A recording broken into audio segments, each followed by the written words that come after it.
and welcome to Real Talk. I am Eklund Anderson, and this is our co-host, Denise Edie Richardson. Hello. Here on Real Talk, we focus on family, health, community, restoration, and church, giving real solutions from the Word for very real problems. What a great day it is, because our guest is mathematician and co-founder, Mr. Anthony Gore. Welcome to Real Talk. Good evening, everyone.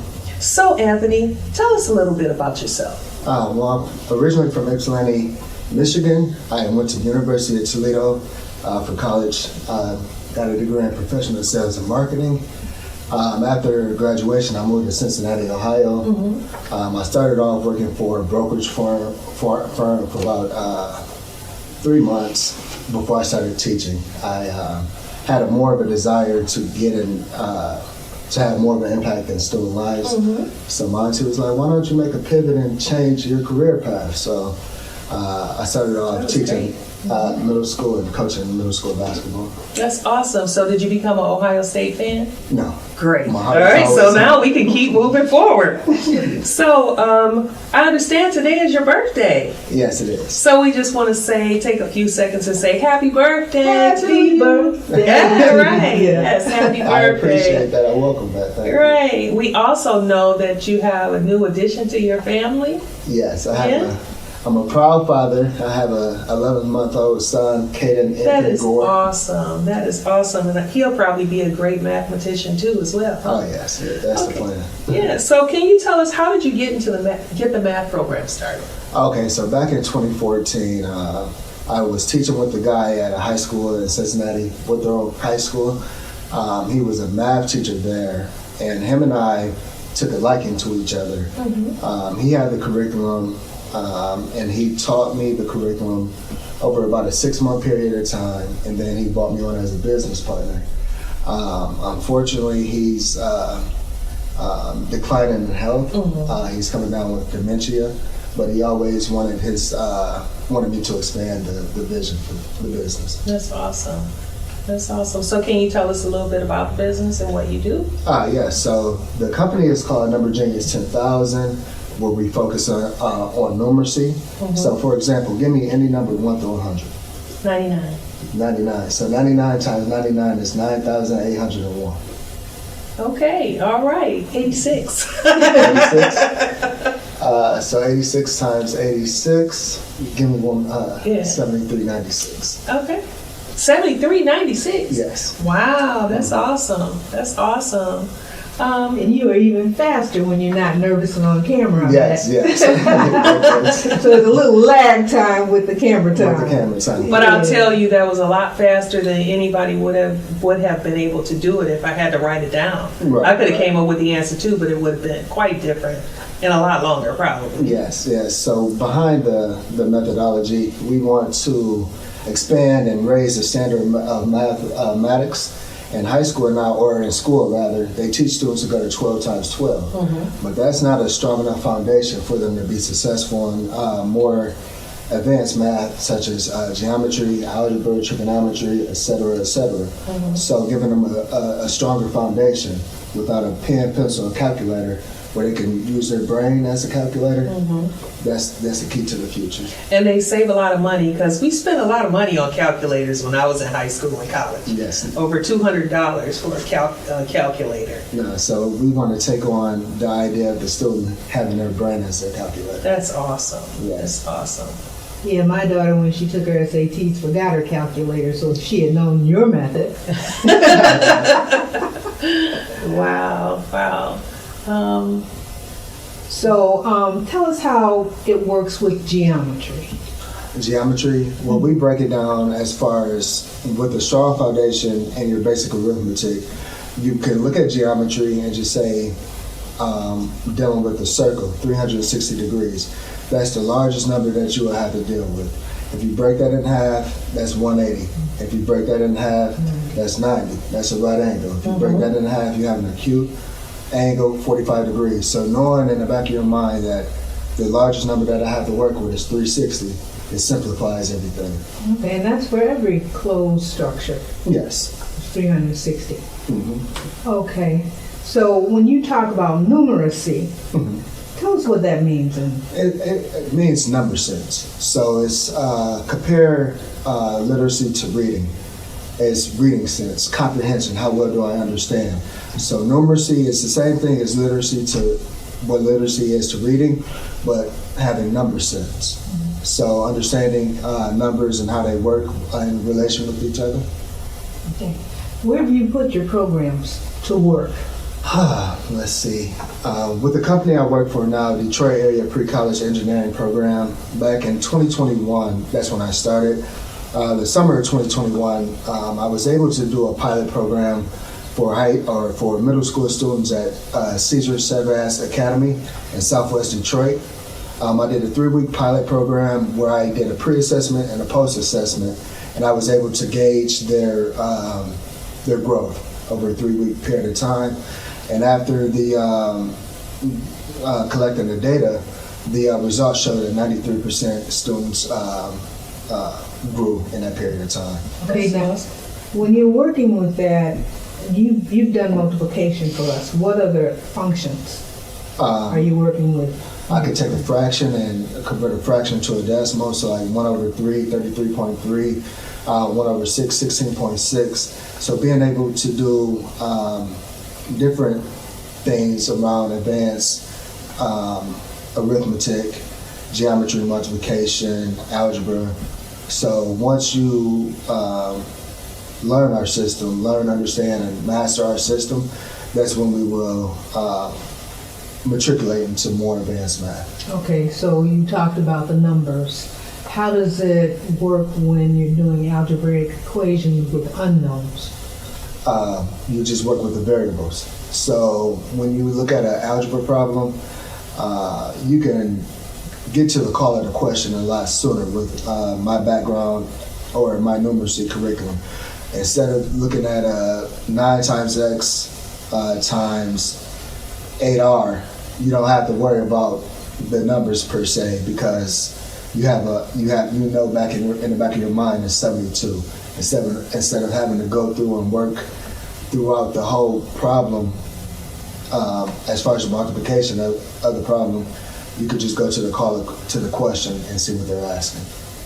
Do you guys tutor, and if so, what ages? We do. With this curriculum, I wanted to do a pilot program between the 4th and 6th grade, because that's the bridging gap between the basic arithmetic before you go into your more advanced math, geometry, and algebra. But we do tutor from pre-K through 12th grade, and we cover all curriculums in between. That's great. That's great. So how does it work for kids, or have you ever worked with kids who need to go backwards before they can go forward? Yes. During this pandemic, COVID has pulled back the covers on the lack of education.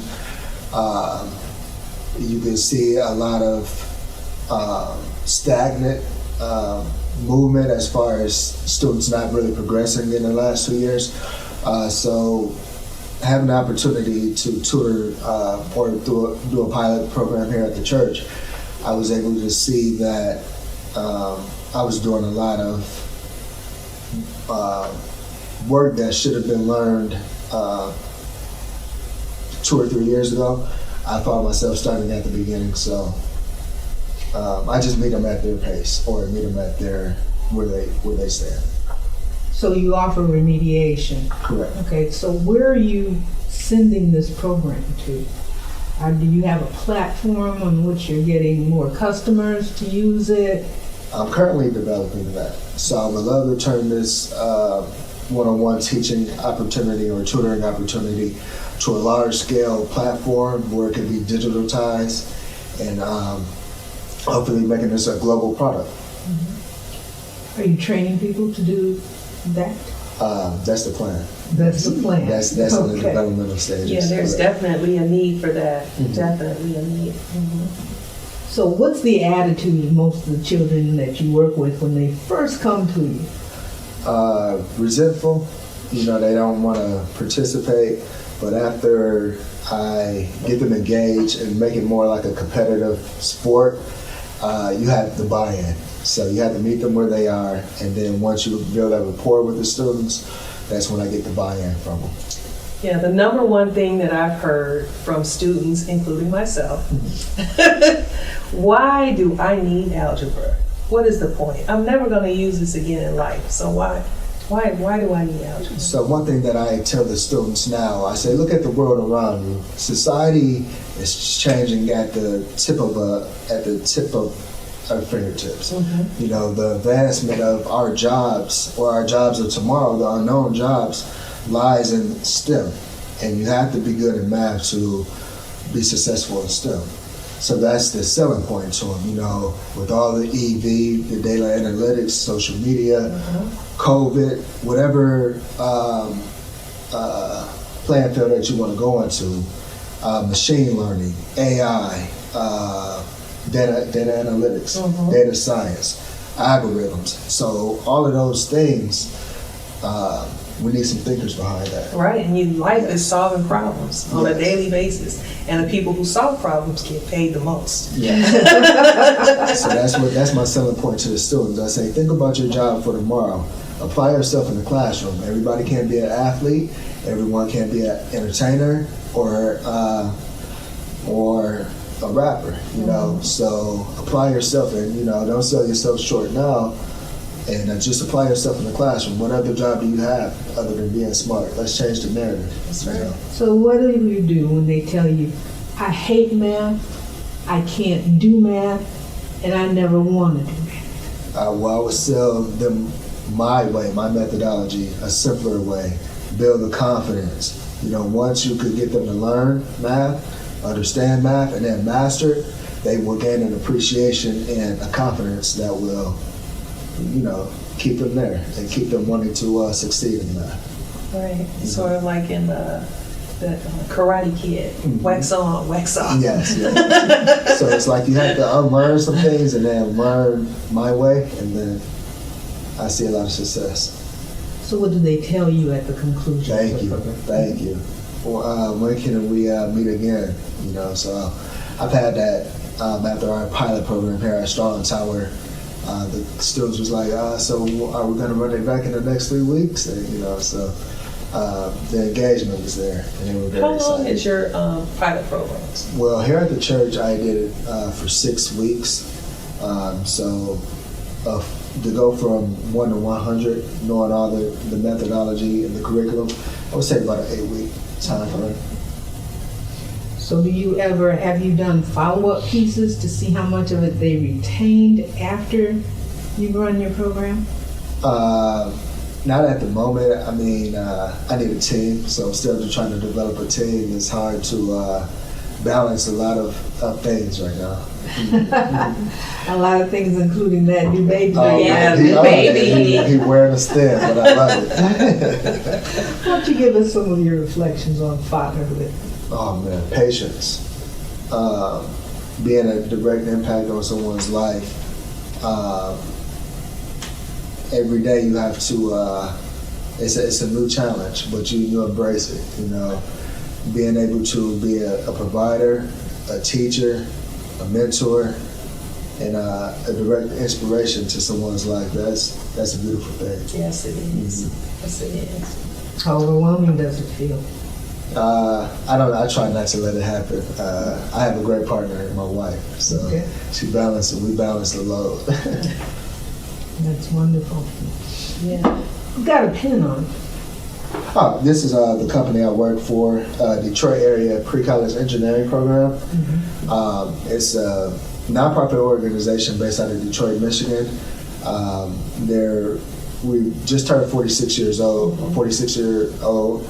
I've been with the company since 2021.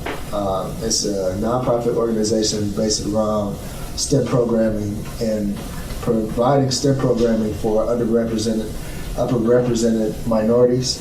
So for those that don't know, what does STEM stand for? Science, technology, engineering, mathematics. So with the organization, I'm a program manager, and I help develop STEM curriculum. Are you only inside the Detroit area, or is it metropolitan area? We served it for the state of Michigan. So we have a partnership with Gear Up, and Gear Up is federally funded program throughout all public universities. So every public university in the state of Michigan have a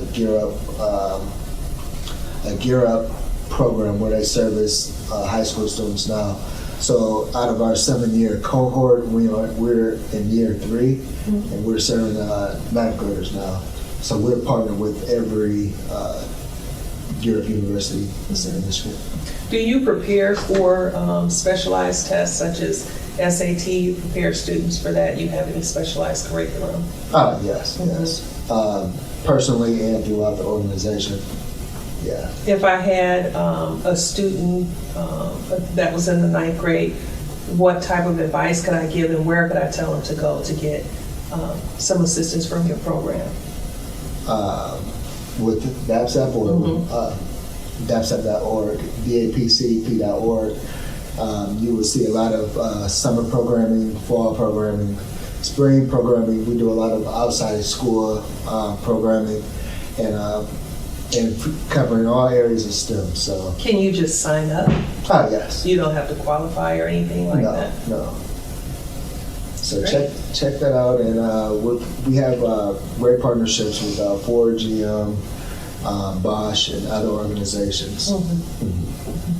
Okay, is there a particular demographic that you're focused on, or is it just all students everywhere? Underrepresented minorities. So that could be girls, that could be us, of course, and minorities as a whole.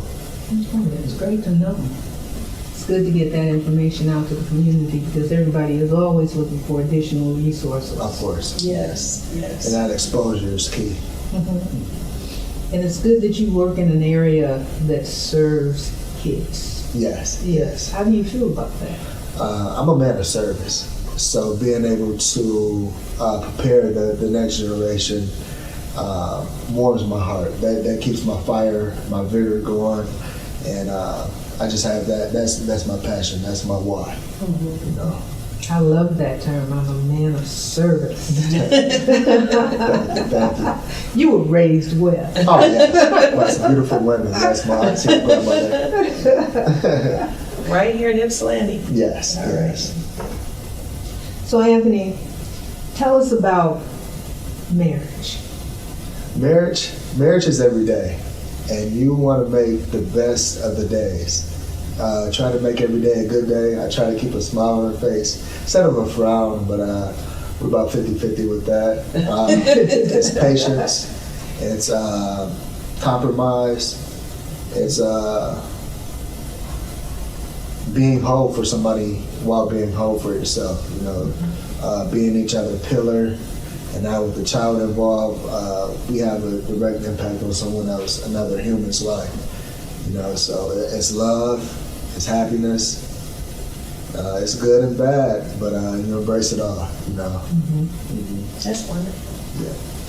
What's the best part of being married? Half and half, or having a companion, just having that partner. You know, to just do this thing we call life. Not going alone. Day in and day out. You know, just having somebody else. That's awesome. And your wife is such a beautiful young lady. Oh, thank you. How'd you get there? Well, we met through a mutual friend in Cincinnati, Ohio, and it was actually her cousin, and her and I were colleagues at the high school I taught at. And I said, "Hey, I'm intrigued by your cousin. You know, introduce us. You know." So we met and kind of took it from there. We became friends, and everything matured from there. That's great. That's a wonderful thing. But you always have to keep God in that mix. Oh yes, You've got to be the center pillar of that mix, right? Yes. Yeah, I'm a firm believer in that. Okay. And you are running a ministry here at Strong Tower? Yes. New York? BU. Yes. Okay, tell us about that. It's a youth ministry between the ages of 18 and 40. That's a real need here in our church because it's a transitional phase. So we're right in the middle between being young. I remember being in like the different youth programs that we offered here. when I think back, I was the first class of the journey to manhood, you know. So now being in the middle, right before, you know, the older member, we need us, you know. We need to be our support group. We need to just encourage each other, you know, because it's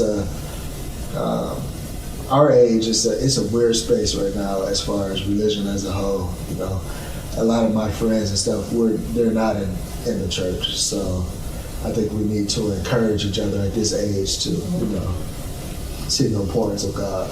There was a great falling away with COVID. Yes, A lot of people, a lot of people were here, didn't come back. Right. So, do you have any ideas on how to get some of those people back? Outreach, and having constant dialogue, coming up with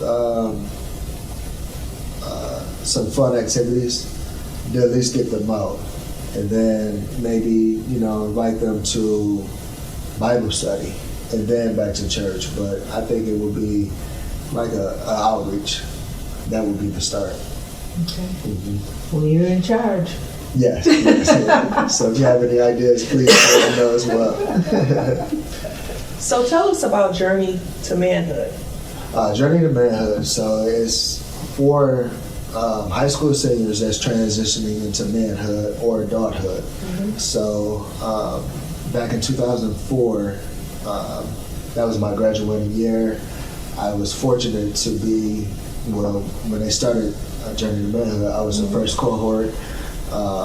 And that year was a traumatic year for me. Both my parents died my senior year of high school. Wow, I'm sorry to hear that. Yeah, so my father died my senior year, or the day after Christmas. 4 months later, my mom died the day before my 18th birthday. Hence, yesterday being 19 years. So to fast forward, I still graduated on time, and Pastor Mike and all the men just kind of poured into me. You know, those were my pillars during that time. And having that support system gave me the confidence and gave me everything I needed to be successful in college, because I had a network of men. You had a foundation. Had a foundation, yes. That's wonderful. So we can probably bring some, try to get more teenagers to come in so they can start with the Journey to Manhood. Yes. And womanhood. And womanhood. Yeah, Yes, they're correct. both programs. And actually, they're kind of combined. Yes. And they go through several years of training. That is wonderful. Yes. And we really need that in our community right now, because there is such a strong presence in social media, Of course. and such a strong influence, you know, and it would be nice if you know, they had a different type of influence that, you know, Of course. would really be helpful. Growing up in the church matters, doesn't it? It definitely does. Yes. Yes. How's it influenced your life? In about 1 minute. How's it influenced your life? Answer that now. It gave you balance. It gave you a foundation. It gave you a sense of faith, a sense of direction, and it kept you grounded. You know, I know, you know, having fun in college and everything, I realized, like, you know, you have a praying family back as your personal family, your church family. Everybody pouring into your life, so you think about that, and you always keep in the back of your mind, like, you know, keep a good conscience, a pure heart. So. Mr. and Mrs. Green, I'm Detective Ferguson. This is my partner, Detective Dawson.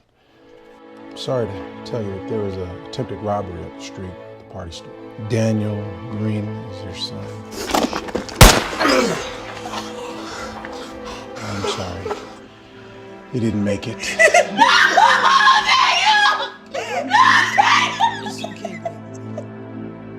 Next up on the docket is the People versus Cain Vasquez in the case of Daniel Green.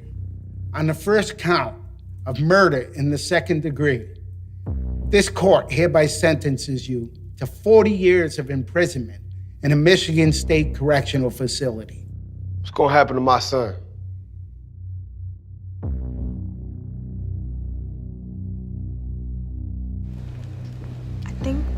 belongs to you.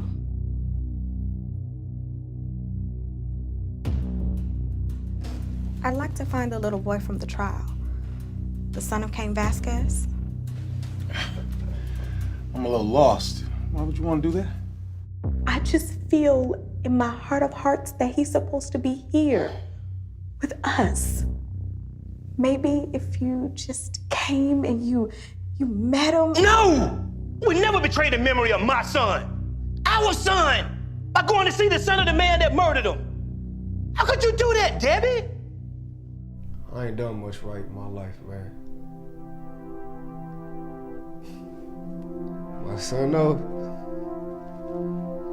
he's the only thing I did get right. Now they trying to take it away from him.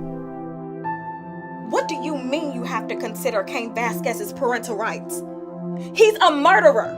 He was sentenced to life in prison. He doesn't have any rights. I know that I got rights. I'm gonna get rights for my son. Hey man, your rights don't got nothing to do with this and you know it. I don't care what it takes. If he wants a fight, then we'll give him a fight.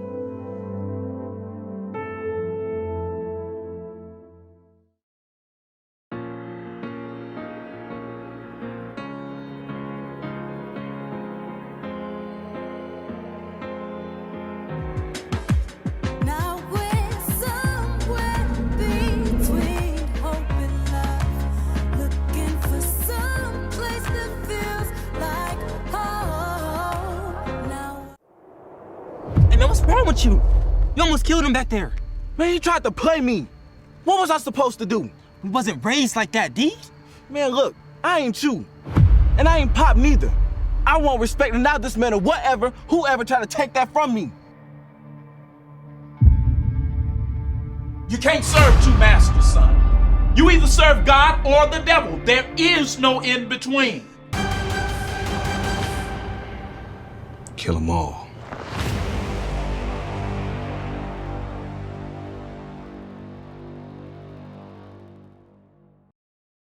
That's all for our show today. Thank you so much for joining us. And thank you, Anthony, for sharing your message with us. Remember, earth has no sorrow that heaven can't heal. We'll see you next week. God bless. If you would like to help support this broadcast, visit realtalktvtoday.com. Remember to join our Facebook page and follow us on Instagram. You can also email us with your thoughts of our show. We look forward to hearing from you. And if you're in the Ypsilanti, Michigan area and would like to be a part of our show, visit realtalktvtoday.com to find out how. And until next time, keep it real.